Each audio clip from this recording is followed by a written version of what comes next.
সবারই এই গরমে নাজেহাল অবস্থা। এখন সবার যদি একটু টক মিষ্টি ঠান্ডা কিছু খেতে পারো সবার ভালো লাগে, তাই সবার জন্য একটা আমের শরবত নিয়ে চলে এসেছি। আমটাকে সেদ্ধ করে খোসা ছাড়িয়ে নিলাম, তার ভেতরে পরিমাণ মতো চিনি দিয়ে নেব, যার যার স্বাদ অনুযায়ী, যে যেমন মিষ্টি খেতে পছন্দ করবে সেই স্বাদ অনুযায়ী চিনিটা মেশাবে। কিছুটা বিট নুন মিশিয়ে নিলাম, এটাও ঠিক একইভাবে স্বাদ অনুযায়ী। খুব বেশি বিট নুন দিলে ভালো লাগে না, স্বাদ অনুযায়ী যে যার স্বাদ অনুযায়ী দেবে। এবার ঠান্ডা জল, যেটা এই গরমে খুব দরকার। তারপরে এই শরবতের মশলা তৈরি করে নিলাম।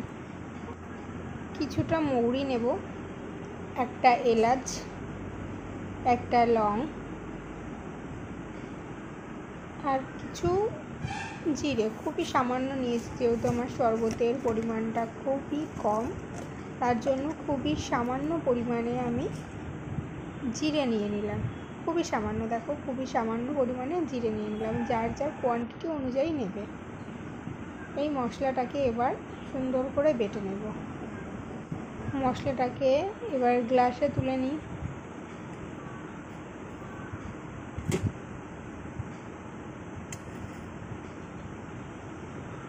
এক গ্লাসের জন্য আমি যেই মশলাটুকু করেছি সেটুকুই প্রয়োজন। এবার যার যার কোয়ান্টিটি অনুযায়ী মশলাটা বেশি করবে।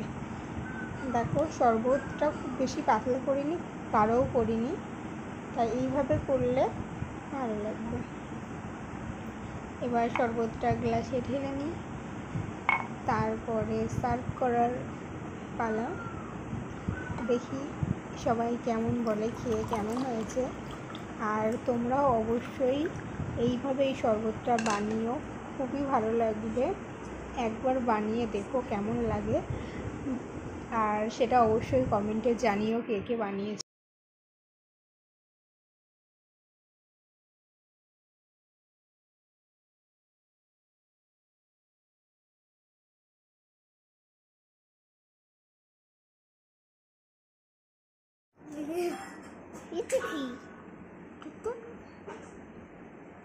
কেমন হয়েছে?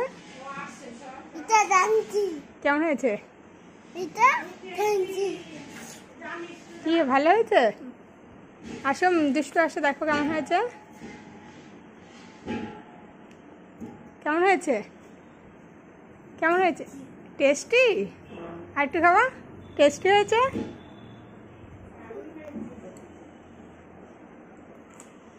টেস্টি?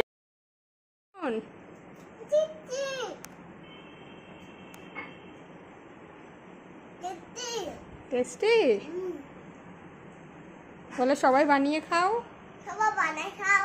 খুব ভালো। খুব ভালো। গরমে খেতে খুব ভালো লাগবে। বলো গরমে খুব ভালো লাগবে। গরমে খুব ভালো লাগবে। সবাই খাবে, সবাই খাবে। সবাই খাবে। কেমন হবে? কেমন হবে? সেটা জানাবে, সেটা জানাবে জানাবে কমেন্টে।